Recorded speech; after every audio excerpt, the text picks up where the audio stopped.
Hello story lovers, welcome to జాబిలమ్మ కథలు. ఈరోజు నేను చెప్పబోయే కథ వేడుక.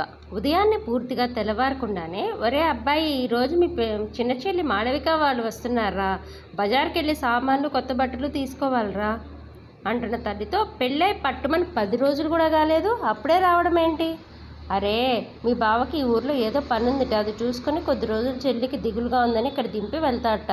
అలాగే పెద్ద చెల్లికి శ్రీబంధం అవన్నీ చేయాలి అని చెప్పే లోపల తన ఆఖరి చెల్లెలు బయట చేరింది. అరే, ఎంత శుభవార్త! ఇంట్లో వేడుకలను మురిసిపోతూ కోడలు సుజాతని, సుజాత ఎక్కడి చచ్చావే, దాని పని చూడు, చాప అది వేసి కూర్చోపెట్టు అని అరుస్తున్న అత్త మాటలకు పరిగెత్తుకుని వచ్చింది భార్య. తండ్రి సంసారాన్ని ఈదులేక సన్యాసంగా కలిసిపోయాడు. ఇంటి భారం మొత్తం తన మీదే పడడంతో కుమార్ అప్పటికి చెల్లి పెళ్లి చేసిన అప్పు తీరలేదు. ఇప్పుడు చూసిన అమ్మాయి ఇంట్లో వేడుకలు, ఏదో ఒక వేడుకలు చేస్తూనే ఉండేది. డబ్బు ఎక్కడి నుంచి తేవాలి, అలాగని తల్లికి ఎదురు చెప్పలేడు. సుజాత పరిస్థితి చూస్తే జాలి వేస్తుంది. ఎప్పుడు చూసినా చాకరీ చేస్తూనే ఉండేది.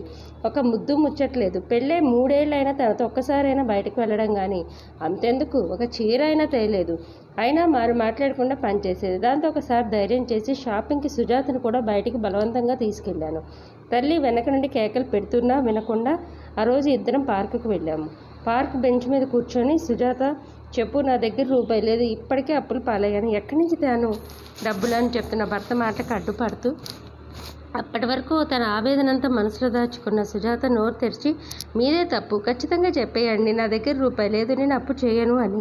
భార్య చెప్పింది సబబుగా అనిపించి కొడుకు చేతిలో సామాన్ లేకపోయేసరికి తల్లికి, ఏరా సామాన్ తేలేదు అంటున్న తల్లితో, నేను తేలేను, ఖచ్చితంగా చెప్పేశాడు.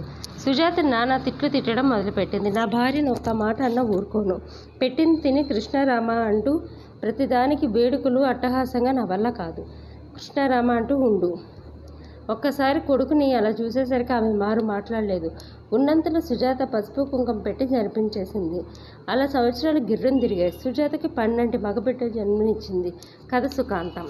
మీకు మా కథ నచ్చితే లైక్ చేయండి, షేర్ చేయండి, సబ్స్క్రైబ్ చేసుకొని నాకు సపోర్ట్ చేయండి.